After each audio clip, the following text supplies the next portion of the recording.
Olá, professores! Hoje nós estamos aqui para gravar a nossa aula 6 da nossa revista Colossenses, um Tratado Cristológico, onde o tema da nossa lição hoje é a supremacia de Cristo na Igreja.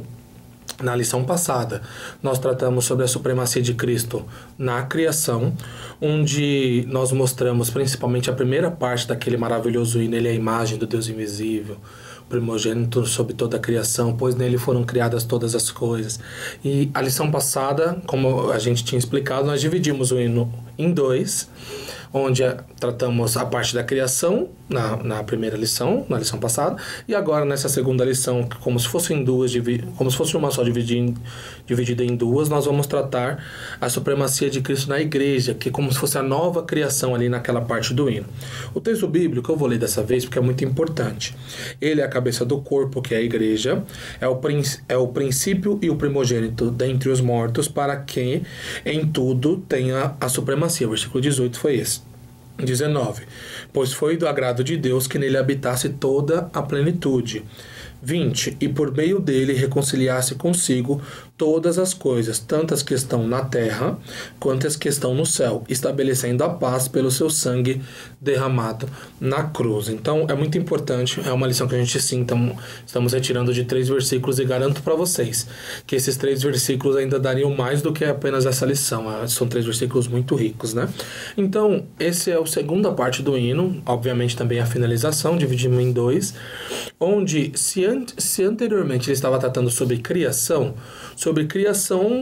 propriamente dita mesmo, lá nos primórdios, fazendo uma alusão direta a Gênesis, mostrando como foram criadas as coisas através de Jesus Cristo, tanto nele, quanto por ele, e quanto para ele também. Então nós tratamos isso, tratamos também alguns pontos, e é importante, eu estou voltando um pouco, é importante que, como eu disse, é como se fosse uma lição só. Tratamos também alguns pontos teológicos, Cristo é consubstancial com Deus, tratamos se foi criado, se não foi. Obviamente nós temos as nossas posições não hereges, né, professores, para ser mais específico, mas foi importante para nós trazermos certo tipo de profundidade no nosso ensino para os nossos jovens também. Nessa segunda lição, que nós vamos tratar sobre a nova criação, é o impacto desse Jesus para com a igreja. Lembrando o contexto que Paulo está fazendo aqui, ele é um contexto onde falsos mestres estão ali introduzindo vãs filosofias, como posso colocar assim, sem ser diretos, sempre nos cantos, nos becos da igreja, nos cantinhos do banheiro ali, você talvez vai conseguir associar melhor a sua congregação quando tem aquele corredorzinho para ir no banheiro, era ali que as filosofias corriam. E Paulo está colocando aqui um embasamento muito maior, principalmente da pessoa de Jesus Cristo em relação àquela igreja. E aí ele vai começar esse versículo 18 colocando que ele é o cabeça do corpo, que é a igreja. Diferentemente de outros pontos que nós teríamos anteriormente em outras cartas, onde o corpo é retratado como a igreja local, como se nós fizéssemos parte do corpo de Cristo, sendo ali o ajuntamento dos santos ali em um determinado local. Aqui não esse é o contexto que Paulo está usando. O contexto que Paulo está usando aqui de corpo é uma ideia de todos os fiéis, de todos os crentes. O corpo, um corpo universal, vamos dizer assim. Então todos aqueles que creram em Jesus fazem parte desse corpo, onde a cabeça desse corpo, que é a igreja, que o versículo vai colocar, é o próprio Jesus. Então, além de ele ser o corpo de Cristo, ele também é o cabeça. Aqui, no tópico, a gente coloca 2 pontos aí, o cabeça e o corpo, mostrando, né, que a cabeça, principalmente, dá uma ideia ali de governante do corpo, e o corpo, esse contexto que eu dei para vocês. Então, nós vemos ali Paulo fazendo essa primeira alusão, mostrando que nessa nova criação, essa igreja que vai ser fundada e vai ser, principalmente, ter seu berço na ressurreição, que nós vamos falar já, ela faz parte do corpo de Cristo.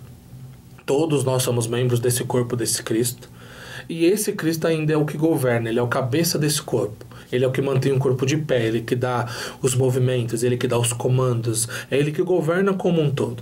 Então essa parte é importante entender quando nós formos avançando no texto, porque nós vamos conseguir perceber que os nuances que principalmente as vãs filosofias que os hereges iam colocando, que os falsos mestres iam colocando dentro da igreja, era uma ideia de que você deveria ter algo mais, se propor algo mais, ter novas experiências, ter coisas separadas da pessoa de Cristo. E aqui Paulo está contrapondo de uma maneira até direta, mostrando que se ele é o corpo e ele também é a cabeça da igreja, automaticamente todos os movimentos e todos os impulsos e todos e todas as ordens que o corpo faz ou executa tem que vir apenas desse cabeça. Não tem como o pé dar uma ordem para a mão. É a cabeça que vai dar ordem tanto para o pé quanto para a mão.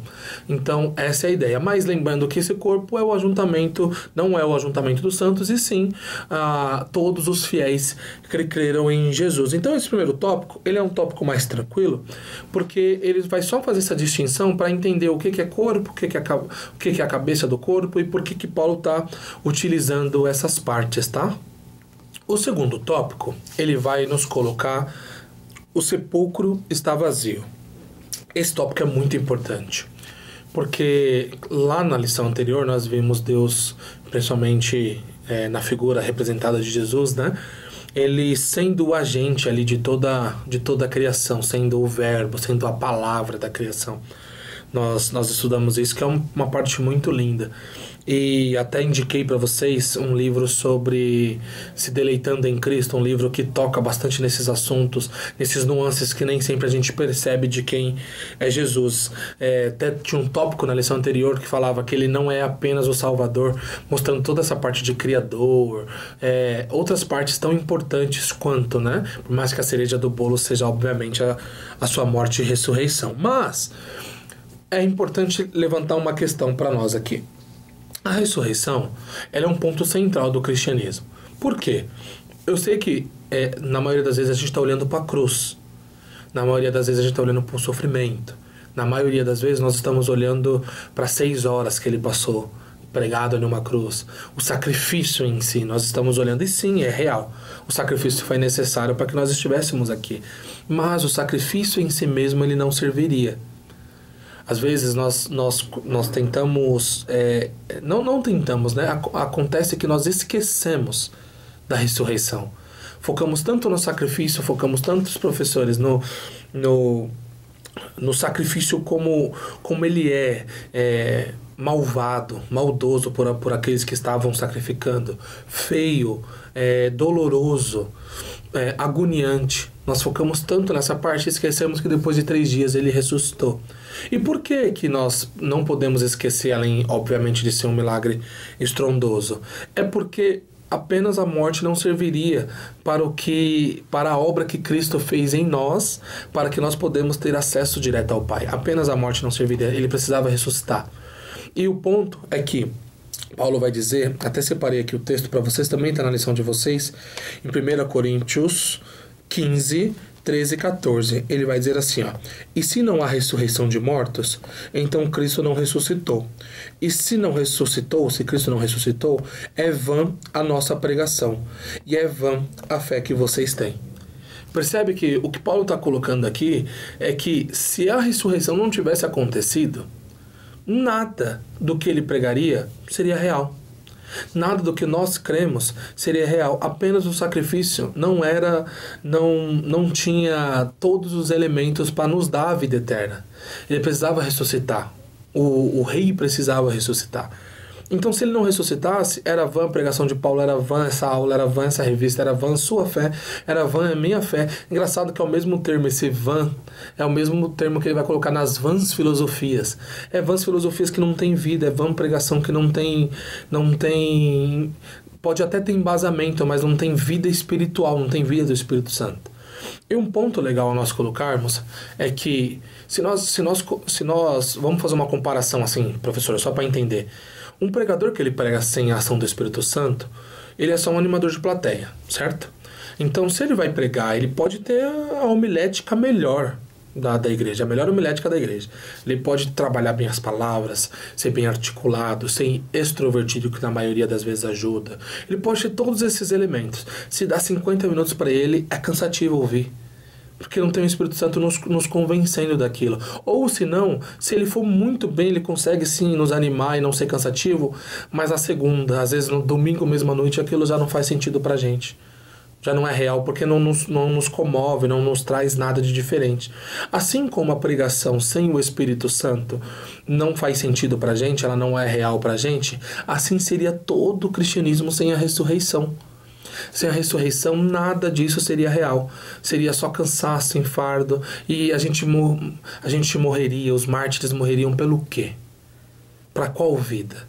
Se a vida eterna não haveria. Então, haveria para nós a condenação eterna. Os estudiosos vão dizer que aquele Salmo 24, que é: abra-se os portais para que entre o Rei da Glória. Quem é o Rei da Glória? O Deus forte na batalha. Os estudiosos vão entender que aquele momento é o momento de Cristo ressurreto subindo ao Pai, subindo ao céu, como homem ainda, e abrindo os portais para que ele venceu a morte, venceu as batalhas, para que nós, sendo homens, também pudéssemos subir quando chegasse o nosso momento, entrar também por esses portais que já foram abertos por Jesus. Então percebe que a ressurreição é muito importante. Ele só morto de nada haveria. Eu coloco no segundo ponto aí, no segundo parágrafo, alguns exemplos importantes. Quais exemplos seriam esses? Nós assistimos muitos filmes. E durante esses filmes, por muitas vezes, nós vemos personagens ou super-heróis que se sacrificam pelo bem comum. Sacrificam. Eles se doam para que se é em um filme de herói, para que aquele monstro não mate a humanidade. Ou por muitas vezes nós percebemos em filmes não de super-heróis, filmes mais reais, né? Por mais que seja um filme, nós percebemos alguém se doando por um país, se doando pela sua família, se doando pela sua esposa, se doando até por um desconhecido que seria injustamente assassinado ou algo assim. Mas o que nós percebemos é que esse martírio, ele é real, mas ele para na página B. Ele para na página 2, ele para no ponto B. Por quê? Porque depois disso a pessoa pode até tomar outras decisões e ter o mesmo fim de que aquela pessoa impediu anteriormente. Aquela pessoa também que impediu, ela fez o trabalho dela ali, mas acaba ali. Nosso Jesus, professores, é o único que, além de morrer, ressuscitou eternamente. Porque outros ressuscitaram também. Mas os outros que ressuscitaram morreram de novo. Alguns só morreram para se sacrificar, que é o que a gente está dizendo que não serviria para a gente. E outros, além de morrerem e serem ressuscitados nos filmes, ou serem ressuscitados na vida real, como Jesus ressuscitou alguns, deu o tempo dele, morreu de novo. Cristo foi o único que morreu e ressuscitou eternamente. Não morrerá de novo. Não perderá de novo. Por mais que ele não perdeu, né? Como John Stott vai dizer, naquele momento da cruz, Satanás poderia ter perguntado ou pensado, né? Poderia, nós não podemos dizer que pensou, mas poderia ter pensado: venci, coloquei o meu algoz em uma cruz, mas naquele momento ele estava perdendo, porque 3 dias depois Jesus ressuscitaria. Então, professores, assim como os heróis ou outros personagens ou outros personagens até reais ressuscitaram ou se doaram, mas Cristo é o único que ressuscitou dos mortos para viver eternamente. E essa é a base da nossa fé. Quando nós olhamos lá algumas lições atrás, nós dissemos que a base da fé, eu acho que nós temos até a lição 3, que é o Evangelho da Esperança. A esperança de que aqueles cristãos que estavam ali em Colossos, assim como nós, também acreditamos piamente de que por conta dessa ressurreição, nós ainda teremos a nossa vida eterna com Cristo. Por isso que é a nossa esperança que ele volte, encontre-se conosco novamente e que nós possamos viver eternamente com ele. Então, é o berço da nossa fé. A ressurreição é o berço da nossa fé. A ressurreição é o berço de tudo que nós acreditamos. A ressurreição é um berço de tudo que nós cremos.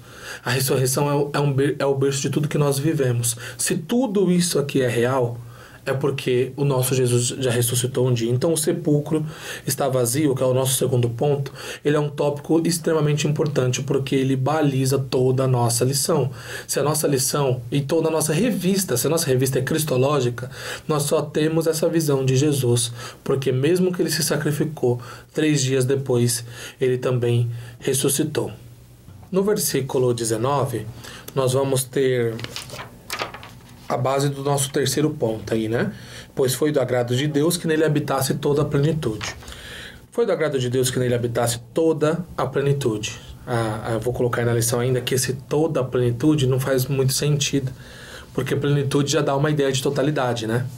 Mas o que Paulo tá colocando aqui para nós é enfatizando que Jesus Cristo tem nele toda a habitação da plenitude. Essa habitação, aqui na lição de vocês tem, ele remete sim ao Antigo Testamento, onde eles habitavam no templo, a presença de Deus habitava no templo. Tem um ponto legal desse versículo, que eu até coloquei aí uma paráfrase na lição de vocês, professores, dá uma olhadinha, que vai dizer assim, ó, Deus, em toda a sua plenitude, escolhe habitar em Cristo. Essa é uma paráfrase legal em relação a esse versículo. Esse é um ponto muito importante, professores, por quê? Para combater o que a gente vem dizendo sobre essas 11 filosofias. A ideia era, precisamos de uma experiência fora. E aqui eu já vou fazer uma junção com o 5º tópico. Por quê? Porque a gente sempre coloca o último tópico como se fosse um tópico mais prático, né? Em relação a isso, mas basicamente os últimos tópicos das lições não tem muita questão de subsídio, que é mais o que você vai trabalhar com seus alunos, dependendo aí da sua necessidade na sua igreja local, tá? Mas já fazendo uma junção dos dois, a ideia é, Deus habitava em templos, e Deus habita em nós hoje. Ok, mas no intervalo disso, a plenitude de tudo habita em Cristo. Enquanto ele estava na terra, habitou em Cristo. E o Cristo que nós cremos tinha nele toda a habitação da glória, por mais que ele não estivesse utilizando ali as suas características divinas. Hoje, Cristo, obviamente, ele é a própria plenitude, vamos dizer assim. Mas o que Paulo está colocando aqui é porque ele tá contrapondo não o Cristo que nós vemos hoje há mais de 2000 anos e com toda a história do cristianismo para olhar e falar, ah, tá, esse é Jesus. Porque hoje nós olhamos assim para a história do cristianismo e falamos, não, esse é Jesus, não é isso que nós estamos vendo. O Paulo não tinha um espelho para se olhar. Por mais que ele brinca ali com o espelho meio sujo, né, que ele coloca. Paulo não tinha um espelho do cristianismo para olhar. O que ele tinha como referência era a estadia de Jesus anos antes. E aí ele faz o contraponto. Fala, olha, vocês estão dizendo que nós temos que ter experiências fora. Quer dizer, não é que ele está falando diretamente, né, mas ele fala, estão falando a vocês, é como se ele falasse assim, estão falando a vocês que vocês precisam de experiências fora de Jesus. E o que eu estou dizendo para vocês é que toda a plenitude já habitava em Cristo. E ele ressurreto agora, muito mais. Então não é necessário que vocês tenham experiências fora, porque toda a plenitude já habita nele. A plenitude habita nele, então ele coloca esse toda para dar essa ênfase maior. Então perceba que tanto dos pontos que nós viemos tratando, desde o corpo da igreja, Paulo está tratando... Obviamente que ele vai fazer isso durante toda a revista ainda, né? Toda a carta. Ele está tratando, dizendo, vocês não precisam de nada fora. Vocês não precisam de nada mais. Vocês não precisam de experiências espirituais diferentes, como a gente viu lá nas lições introdutórias. Vocês não precisam ter experiências gnósticas diferentes. Não, o que vocês precisam é estar em Cristo. Fazer parte desse corpo e deixar que ele, como cabeça, guie vocês. É isso que vocês precisam. E a partir disso, aí sim, a vida de vocês vão ter caminhos distintos, diferentes em alguns momentos, mas sempre guiados por esse cabeça. Não que eu creio em Jesus e agora para mim seguir crendo nele e seguir a minha vida eu vou precisar ter experiências externas. Então Paulo está dizendo, não, nele tem toda a plenitude, você não precisa de nada fora disso. Você não precisa de nada fora disso. Se nós chegássemos e falássemos assim, vamos fazer um exercício aqui. O que eu preciso que Jesus não tem? Você ia falar dinheiro? Dinheiro Jesus não tem. Eu não preciso nem falar que ele é dono de tudo. Eu preciso tomar decisões sábias. Ele é rei de tudo. Ele é sábio, ele foi rei, sacerdote, profeta, foi tudo. Então, não existe nada que nós olhamos para esse mundo e eles olhassem. Porque hoje a gente, igual eu falei, a gente consegue pegar a história do cristianismo e ler a história. Pegar a história e falar, tá, Cristo aqui apareceu. Cristo aqui apareceu de novo. Eles não tinham tanta essa experiência, porque era mais novo, mas mesmo assim Paulo deixa claro, nele habitou toda a plenitude, e nele habita hoje toda a plenitude. Como nós temos essa experiência de dizermos que, já juntando aqui com o quarto ponto, que temos paz com Deus através desse sacrifício. Então, vamos juntar aqui as duas lições para a gente finalizar. Nós dizemos anteriormente, na lição anterior, que ele é Rei e Senhor do universo, Criador do universo, e que ele não é apenas Salvador. E aqui no versículo 20, ele vai colocar: e por meio dele reconciliasse todas as coisas, consigo todas as coisas, tanto as que estão na terra quanto as que estão no céu, estabelecendo a paz pelo seu sangue derramado na cruz. Ok, ele não é apenas Salvador, mas ele é Salvador, certo? O fato de ele não ser apenas não quer dizer que ele não é esse Salvador, ele é o Salvador. Ok, só que ele não sendo apenas Salvador, Paulo está mostrando desde o começo do hino, e agora dizendo, sim, ele é o Salvador, ele ressuscitou, ele é o primogênito entre os mortos, porque ele ressuscitou. Então, ele mostrando todo esse ponto, que ele está falando para aquela igreja e falando para nós durante todo esse hino, e vai falar ainda durante toda a carta dele, é que procurem algo e vê se tem falta que não tem em Jesus. A criação foi ele. A nova criação foi ele. O sustento do universo, lembra? E nele tudo subsiste. É com ele. O sustento da igreja, a base da igreja, é com ele. Ele é o cabeça. Então percebe? Ele cria o universo através do seu sacrifício e da sua ressurreição. Ele cria as novas criaturas. Ele subsiste o universo e ele é o cabeça da igreja. Então Paulo, ele está mostrando para a gente, nitidamente, que podemos olhar para a pessoa de Jesus. Podemos olhar para Jesus Cristo e perceber que nós temos paz por meio do seu sacrifício, como é o paz para os fiéis, aí o seu quarto ponto. E essa paz não é apenas só pelo seu sacrifício, ele ainda subsiste esse corpo durante toda a eternidade, subsistirá ainda durante toda a eternidade. A paz foi conquistada pelo seu sacrifício e ressurreição. Ele nos reconciliou, vai colocar. Mas não só isso, ele é o cabeça da igreja que continua nos guiando para percebermos que não precisamos de mais nada, percebermos que não precisamos de experiências externas, percebermos que não precisamos da palavra dele. E a palavra dele está descrita aqui para nós na Bíblia. Lá para eles, ainda eles não tinham completamente a Bíblia, o que não foi fechado muitos anos depois. Mas eles sabiam que Jesus tinha falado, os apóstolos falaram que Jesus tinha falado, as cartas corriam entre as igrejas, sempre dizendo, nele subsiste tudo e não precisamos de nada fora dele. Então o que Paulo está mostrando para aquela igreja, o que Paulo está mostrando para mim, irmãos, está mostrando para vocês, professores, é que quando vocês ensinarem para os seus jovens, mas ele é criador, subsiste o universo. Mas ele é criador da igreja, cabeça da igreja, ressurreição. O que tudo isso tem a ver? O que tem a ver é que tudo o que há e o que existe subsiste em Jesus Cristo. E o que isso tem a ver para nós hoje? Nós não precisamos de mais nada. Espiritualmente dizendo, não precisamos de mais nada. Materialmente dizendo, precisamos trabalhar, fazer o nosso... Sim, mas isso foi até a ordem de Deus para nós. Mas nós não precisamos de nada fora de Cristo.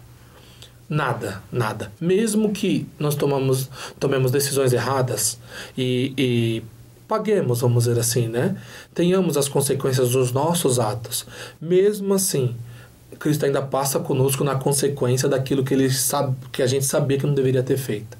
Ele não nos abandona nem nas consequências dos nossos próprios pecados, que já pregou ele na cruz, esses pecados que já o pregou na cruz, até nesses momentos ele não nos abandona, então não precisamos de nada fora dele.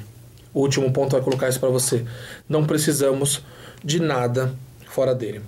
Para finalizar, eu vou ler a conclusão com vocês. Finalizamos aqui o famoso hino da carta aos Colossenses. Dividimos esse assunto em 2 lições, mas poderíamos dividir em até mais. Vocês percebem aqui que Poderíamos falar muito ainda sobre esse tema. Tamanha sua profundidade. Esse hino é um recital cristológico, que praticamente era o tema, compartilhando com vocês, professores, que eu ia colocar na revista, acabei trocando por um tratado, mas era um recital cristológico que eu ia colocar. Ainda veremos mais dele no desenrolar da carta. Podemos resumi-lo didaticamente da seguinte forma: Cristo é supremo na criação, como também é supremo sobre a igreja. Isso só foi possível por causa do seu sacrifício e da sua ressurreição. Para a nossa vida, fica a lição que vimos no último tópico das lições 5 e 6. Cristo não é apenas nosso Redentor. Sua supremacia atinge todas as áreas, inclusive o mundo criado por Ele e para Ele. Ainda que nossa sociedade, guiada muitas vezes pelo maligno, tente nos persuadir com suas vãs filosofias, temos de permanecer firmes na palavra que recebemos. Ele é supremo em todas as esferas da vida e a plenitude está nele. Ele é a completude em nós. Amém, professores? Então, essa é a nossa lição 6, fechando esse hino maravilhoso que nós tivemos e mostrando ainda mais, né, que não precisamos de nada fora de Jesus Cristo. Amém? Desejo para vocês uma ótima aula, que vocês consigam aplicar isso para os seus alunos e que Deus abençoe a vida de vocês.